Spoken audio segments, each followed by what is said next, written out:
Putram Utkala Namanam Yoshit Ratnam Ajijanat Ilayam Apibharyayam Vayo Putram Mahabhala Putram Utkala Namanam Yoshit Ratnam Ajijanat. Would anyone like to chant this verse? Hare Krishna Mataji. Hare Krishna. Can I try? Of course, please. Ilayam api bhariyam Vayuputram Mahabala Putram Utkalana Namanam Yashit Ratnam Ajujinata. Hare Krishna. Hare Krishna, thank you. Mataji, I'm also trying. Thank you. Ilayam api bharyayam Vayo putram mahabalaha Putram utkala namanam Yoshit ratnam ajijanat. Hare Krishna Mataji. Hare Krishna. Ilayam api bharyayam Vayo putram mahabalaha Putram utkala namanam Yoshit ratnam ajijanat. Hare Krishna. Thank you. Would anyone like to read these synonyms in the translation, please? Yes, Hare Krishna Mataji, I can. Hare Krishna. Ilayam, unto his wife named Ila. Api, also, Bharyayam, unto his wife, Vayu, of the demigod Vayu. Putrayam, unto the daughter, Mahabalaha, the greatly powerful Dhruva Maharaj. Putram, son. Utkala, Mamanam, of the name Yashit, female. Ratnam, jewel. Aji Janat, he begot. Translation by Srila Prabhupada ki jai. The greatly powerful Dhruva Maharaj had another wife named Ila, who was the daughter of the demigod Vayu. By her, he begot a son named Utkala and a very beautiful daughter. Thank you, Mataji. Hare Krishna. Thank you very much. We'll go on to text 3.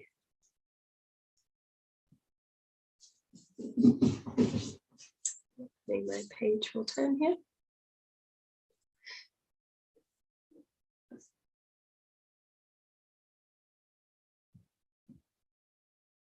Okay. Would anyone like to read text 3? Yes, Mataji. Thank you. Uttamastya akrito dvaho Nigayayam boliyasa Atah punna janena tau Tanmatasya gatim gata. Hare Krishna. Hare Krishna, thank you. And someone for the synonyms and the translation, please. Hare Krishna Mataji. Hare Krishna. So synonyms. Prabhupada ki jai. Uttamaha, uttama, two, but. Akrita, without. Advaha, marriage. Mrugayayam, hunting excursion. Baliyasa, very powerful. Ataha, was killed. Punyajanena, by a Iksha. Adro, on the Himalaya mountains. Kat, his mother, Surichi. Asya, of her son. Gatim, way. Kata, followed.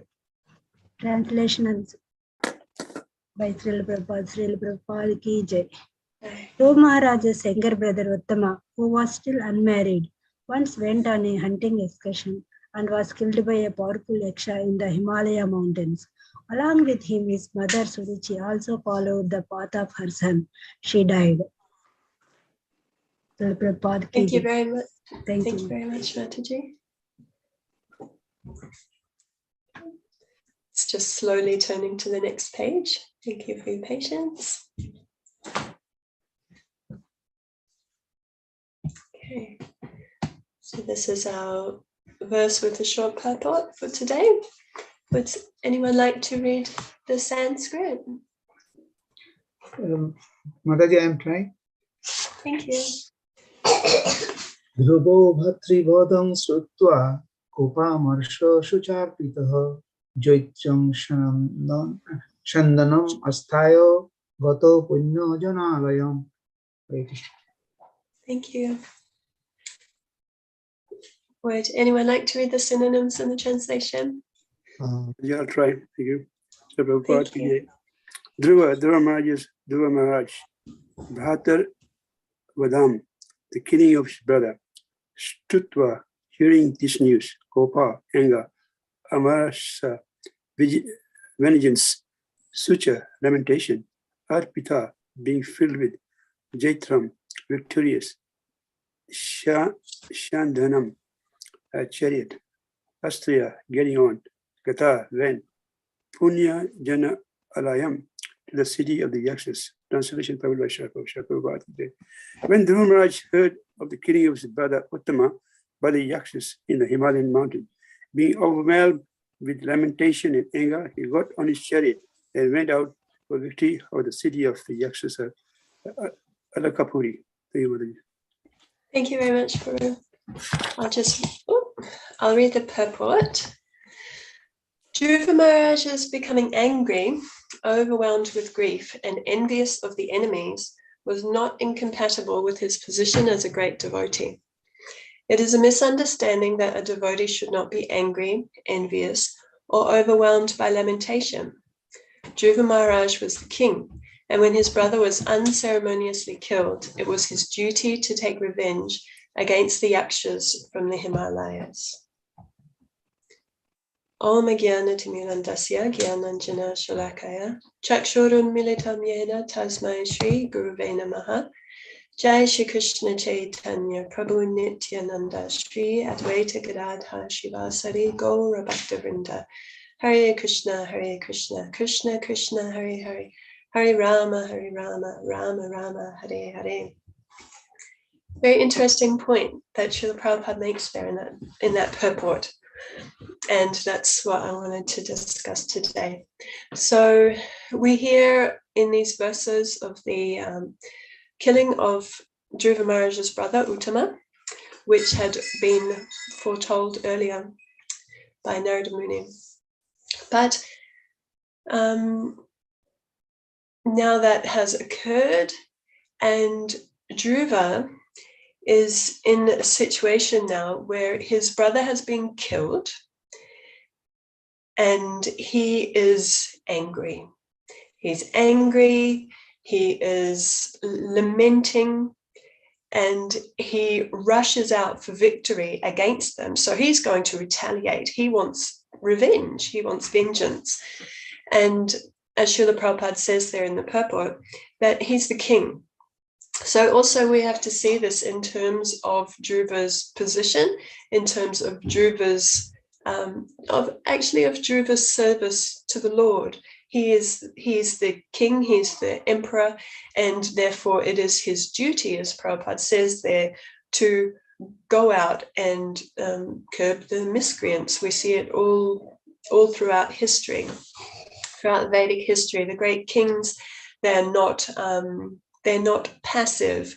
When something is amiss in their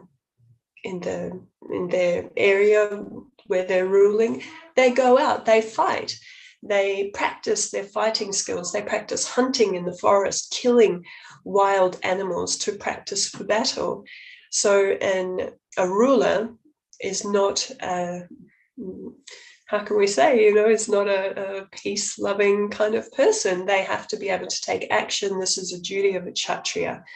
So as part of Dhruva's religious duty also, then he is filled with anger. And we see this happen. We see this with Arjuna in Bhagavad Gita. We see this in many ways where great personalities, great devotees seemingly become, not seemingly. Okay, so we see that great devotees, they also express these emotions, these feelings that are sometimes we may look at them and think, well, that is not compatible with devotional life. But as Prabhupada makes that very interesting point, that Dhruva is becoming influenced by anger, by lamentation, by vengeance, this is not incompatible with his being a great devotee. So these kind of things, I think, is it's very important to get our head around that, so that we can understand how it is that a great devotee, great personality, very, very dear to the Lord, very, glorious, full of all good qualities, then becomes angry. Yeah, so I want to, I just want to look at that, explore that a little bit today. So in Bhagavad Gita, Krishna, he gives a lot of instruction there about controlling the senses, controlling the mind, becoming equipoised. And these instructions are very, very relevant for all people in this material world.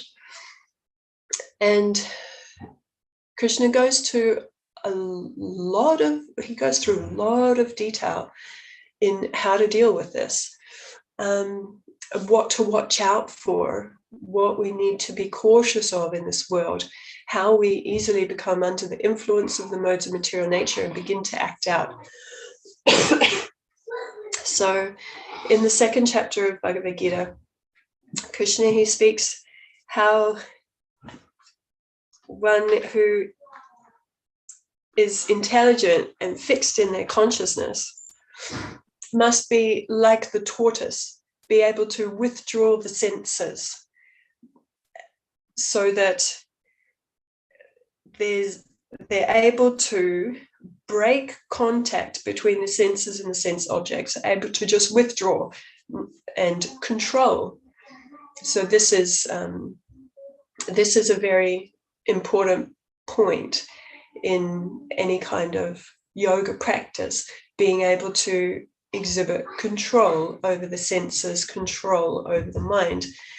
And Krishna makes that a very interesting point in Bhagavad Gita, that it's not that someone who is practicing devotional life, practicing this yoga process, won't feel the agitation of the senses. However, just like the streams running into the ocean, and the ocean always remains steady. Excuse me, we all had the flu last week.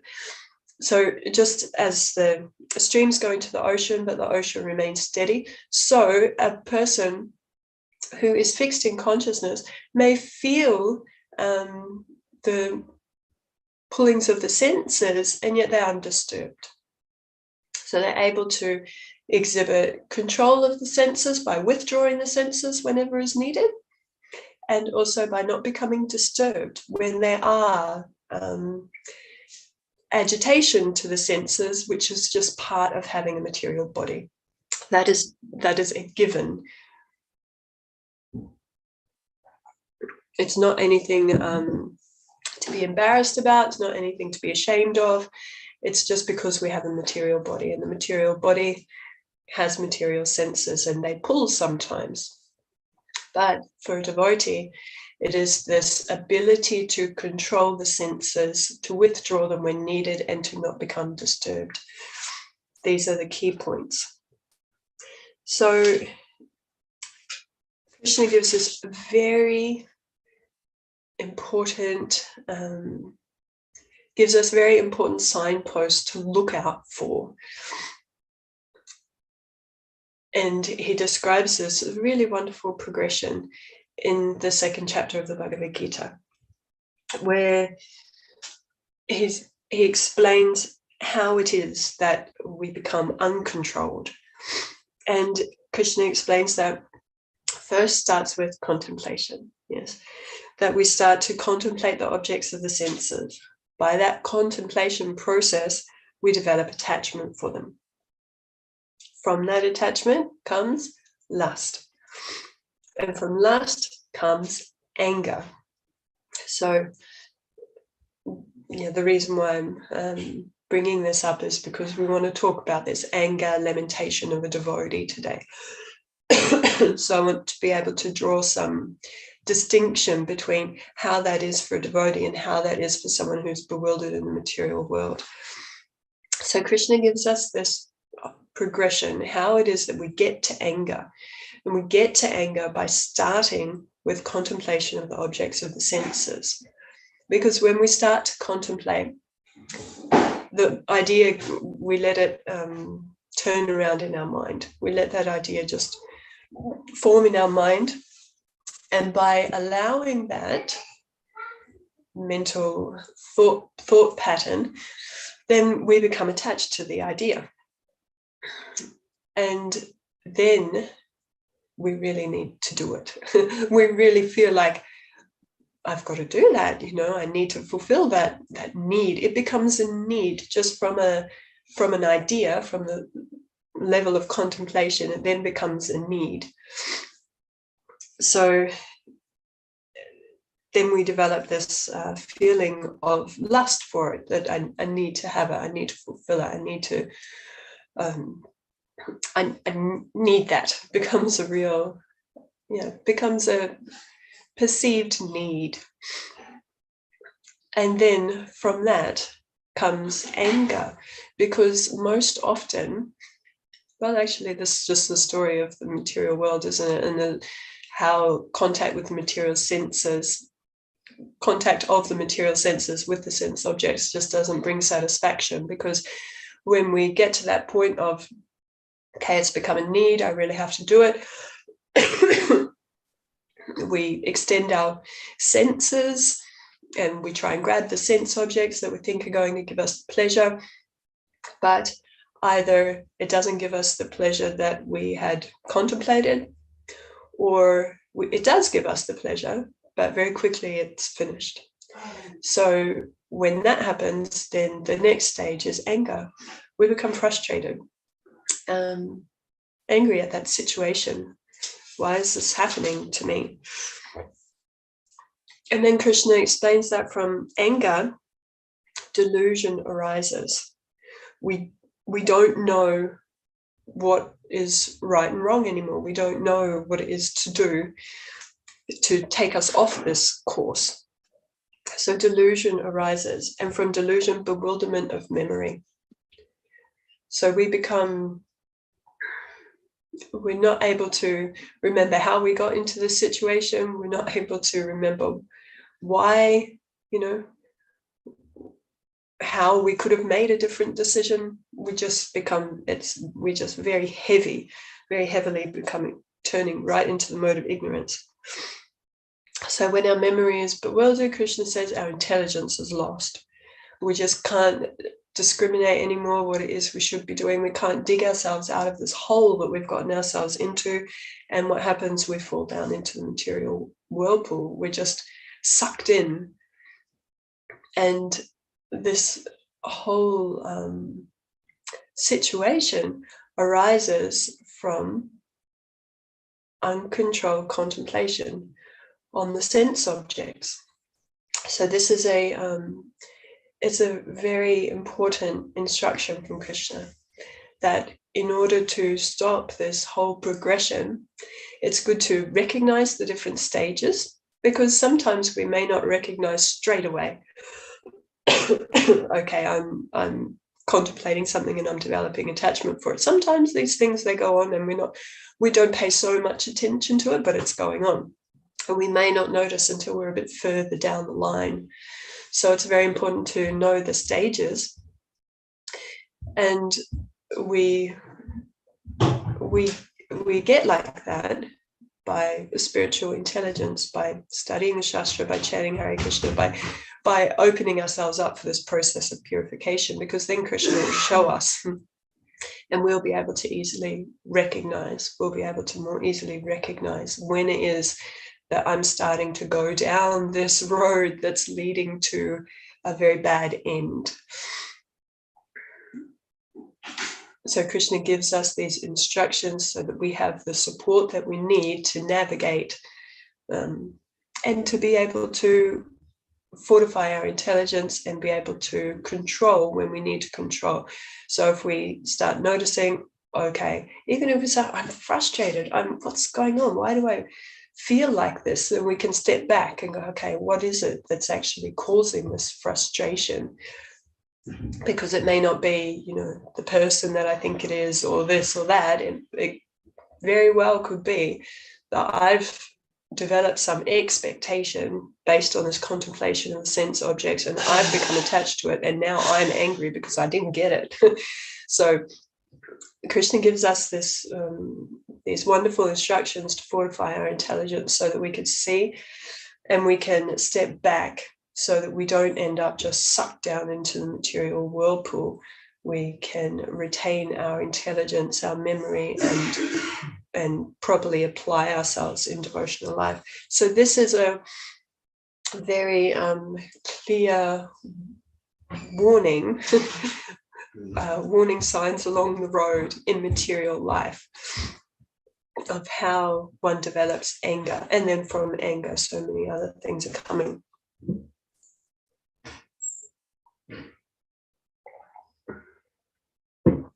For a devotee, we can see that it's a little bit different in the way that we may feel anger and express anger rightly, not this type of anger that is caused from contemplation of the sense objects, but anger that is expressed in devotional service. How is anger ever needed in devotional service? But just like today's verse, we see Dhruva is rightly angry, and as Prabhupada says, it's not incompatible with his position as a great devotee. Now, in the beginning of Nectar of Instruction, we have this emphasis on control. Excuse me. Vacha vegam manasa krodha vegam, jiva vegam udara pasta vegam, etan veganyo vishaheta dira, sarvam apiman pritivim sashishyat. So Rupa Goswami explains to us this very important quality of the spiritual master, that one who is sober, a sober person who can tolerate the urge to speak, the mind's demands, and the actions of anger, the urges of the tongue, the belly, and the genitals, then they're qualified to make disciples all over the world. So again, here the emphasis is on tolerance, being able to control these things. Srila Prabhupada in the purport here, when he speaks about anger, he says that anger can be controlled, but it can't be stopped altogether.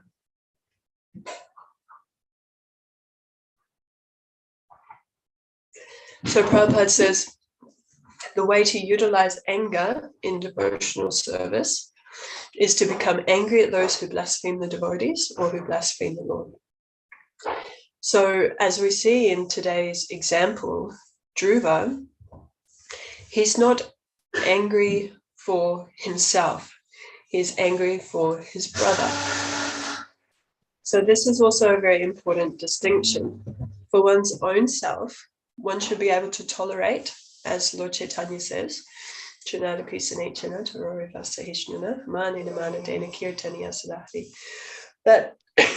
one should be more tolerant than a tree, devoid of all sense of false prestige, ready to offer all respects to others and not be expecting respect for oneself. This is always the guiding principle for a devotee. So how is it then that a devotee expresses anger, experiences anger, gets this feeling of anger? It's not because of how someone may be acting towards us. If something's directed towards ourselves, we should be very tolerant at all times, very tolerant. If somebody is directing blasphemy, hurt, violence towards a devotee, towards the Supreme Personality of Godhead, then a devotee becomes angry like fire, Prabhupada says. And we see this, we hear this sometimes in Srila Prabhupada's lectures, or if someone was very we see him display so many different sides of his personality, always very compassionate, but ready to stand up for the Supreme Personality of Godhead, not willing, he wouldn't just tolerate when people would speak nonsense and speak blasphemy. He would stand up and display that side of his emotion, that it would become angry, but it's always controlled. And this is the distinctive point. And this is the real distinction, that and this anger, the anger that causes us to fall down into the material pool, that causes us to lose our intelligence, that causes us to just become completely bewildered, that anger that leads to those results, that is an uncontrolled anger. That is an anger that is coming out of lust, out of this contemplation on the sense objects. The anger of a devotee is different. The anger of a devotee is coming from a very different place. It's coming from a place of love for Krishna. And it's coming in a way that it can be controlled.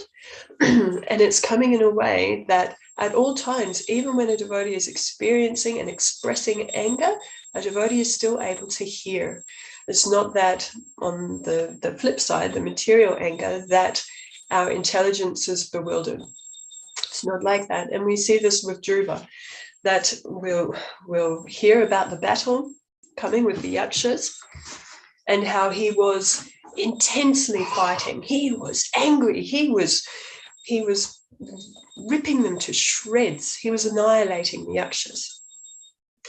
And Swayambhuva Manu comes to speak with him. Now, in the heat of the battle, so much going on, Dhruva Maharaj stops and listens to Swayambhuva Manu. He is able to withdraw his anger on good advice. So it is not uncontrolled at any point. This is the anger of a devotee. And Srila Prabhupada, in the Nectar of Instruction, he uses the example of Sri Chaitanya Mahaprabhu himself, who says this: one should be so tolerant, one should be able to accept any kind of treatment towards oneself. But Sri Chaitanya Mahaprabhu himself, we see in his pastimes, he exhibits anger on occasion. And he exhibits that anger, why? To protect his devotee. And the principle being that a real devotee, the Supreme Personality of Godhead himself, does not accept blasphemy, harsh treatments directed toward another devotee. So we shouldn't do that either. If we see that occurring, we should be ready to stand up for the devotees. And Sri Chaitanya Mahaprabhu himself, he did this. The very classic example of Jagai and Madai. Now, Lord Nityananda is so merciful, and he was injured. He's already heard. We'll skip the whole beginning of the pastime. We'll just go to the part of Lord Chaitanya's anger. But we remember the pastime, how Jagai and Madai, they had assaulted Lord Nityananda. They had thrown the clay pot, very heavy, hard clay pot, at his head. And the Lord, even though he has a completely spiritual body, it's described to reciprocate with them. Blood started pouring from his head and pouring down his body. Now, when the other people who were in the vicinity saw this, they went and they ran to Lord Chaitanya. And Lord Nityananda, he takes no offense. And he says to them, I don't mind what you've done to me. He's not affected at all. He only wants what's best for them. This is the mood of Lord Nityananda. This is the mood of a devotee. And when Lord Chaitanya comes on the scene, he comes running there. And in Chaitanya Charitamrita, it says that his eyes were burning red like copper. So angry that they had hurt Lord Nityananda. And Lord Chaitanya, he comes into the scene. He sees Nitai with the blood coming down his head. And what does he do? The most munificent incarnation, the most magnanimous, the most compassionate, savior of the most fallen. He calls for his chakra. He's going to cut their heads off. This is anger. This is the Lord displaying anger. And he calls for the chakra, and it appears there, and it's blazing on his hand. And Lord Nityananda, he steps in between, as we know. And he directs the Lord back to his most merciful and compassionate by explaining how Jagai had actually protected him. Excuse me. So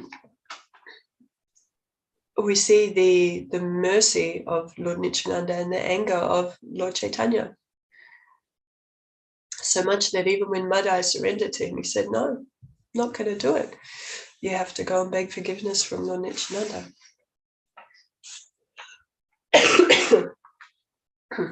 I'm sorry, I do have more to go through, but it's getting a little bit difficult to speak. I'll just read one short thing. I'll just briefly go over the last couple of points. So also we see throughout the whole of Chaitanya Charitamrita so many very emotion-laden exchanges between the Lord and his devotees. We read Nectar of Devotion, which is just overflowing with the emotion of devotees and the real emotional expression in devotional service. So those emotions of a devotee, those expressions of all ranges of emotion that are based on love for Krishna, then that is real. That is real expression of emotion. And that is something that we hold on our heads and we aspire for. And we take Krishna's instructions in Bhagavad Gita, how to control and what to watch for, so that we don't end up having this material experience of bewilderment and illusion. And we hold on our heads those emotions of the devotees, residents of Vrindavan, who sometimes exhibit anger towards the Lord, or in their pastimes. They exhibit so many emotions that we can read about and study in the Nectar of Devotion. And the overriding emotion for a devotee, I was meditating on, we have the example of Advaita Acharya from Chaitanya Charitamrita, and how what is his mood, what is his main emotion? I'm the servant of the servant of the servant of the servant. Yes, I'm the servant of Sri Chaitanya Mahaprabhu. I'm the servant of Sri Chaitanya Mahaprabhu. So this is devotee's real expression. And within that love for the Lord, the whole range, the full range of emotions are there. As we read in the songbook of the previous acharyas, Narottam Das Thakur, these songs of lamentation and loss and feeling this intense separation from the Lord, from the Lord's devotees, but the feelings, these feelings of lamentation, they're flowing out. But again, these are feelings of lamentation that are not binding to the material world. It's not causing illusion. These feelings of lamentation are causing ecstasy. These feelings of lamentation are coming from pure love for Krishna. So we need to be able to see the distinction there, that there are these feelings of anger, of lamentation, things like that are going to just bind us more and more to the material world when they're coming from the wrong place, which is what Krishna is warning us about in Bhagavad Gita. But then when they come from a place of love for Krishna, those emotions, those feelings are what we aspire for. So, yeah, Please excuse me, sorry for my coughing. I'll leave it there and open up if anyone would like to make a comment or share something further, share some realizations. Thank you very much. Srimad Bhagavatam ki jai, Srila Prabhupada ki jai.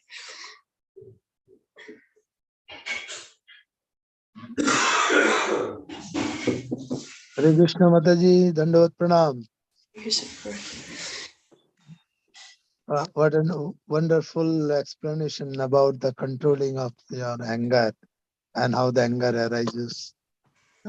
Referring verses from Bhagavad Gita chapter 2 and continuing from NOI and Chaitanya Mahaprabhu's examples is absolutely very good learning for us to how we look at the problem and face it.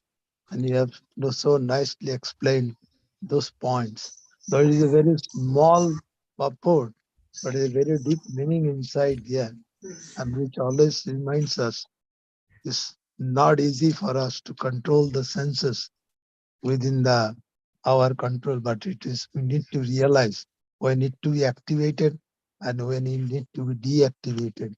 So that's perception should always be there in the devotee, and that is showed in Dhruva's nature, Dhruva Maharaj's nature. So being a king, he was in the position of saving the devotee or the subject of the country, and as a devotee, he was controlling his senses and becoming a very good king. He is a very pure devotee of the Lord. So these two characters of Dhruva Maharaj is nicely explained. Thank you so much. Thank you very much, Prabhu. Thank you. Yes, it's so important actually for us to, when you were speaking, I was thinking how we can stay in this awareness. We just have to constantly hear. We need to constantly hear Srila Prabhupada speaking about these things. And then we will be able to, like you said, be aware and ensure that we're not falling into this material trap of feelings and emotions, but rather we're trying to increase our devotion and have that real expression of emotion in our lives. Thank you, Prabhu. Thank you, Mataji, for coming forward this morning in spite of your coughing and health challenges. Sorry about that.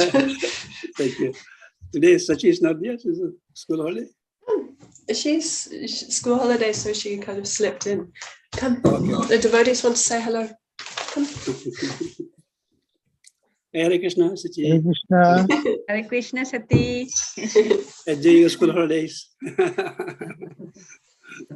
Thank you, Mataji. Say smiling. Yeah. So we'll end here. I grace Acyuta Bhava Mataji ki jai, Srila Prabhupada ki Gaur Bhakti.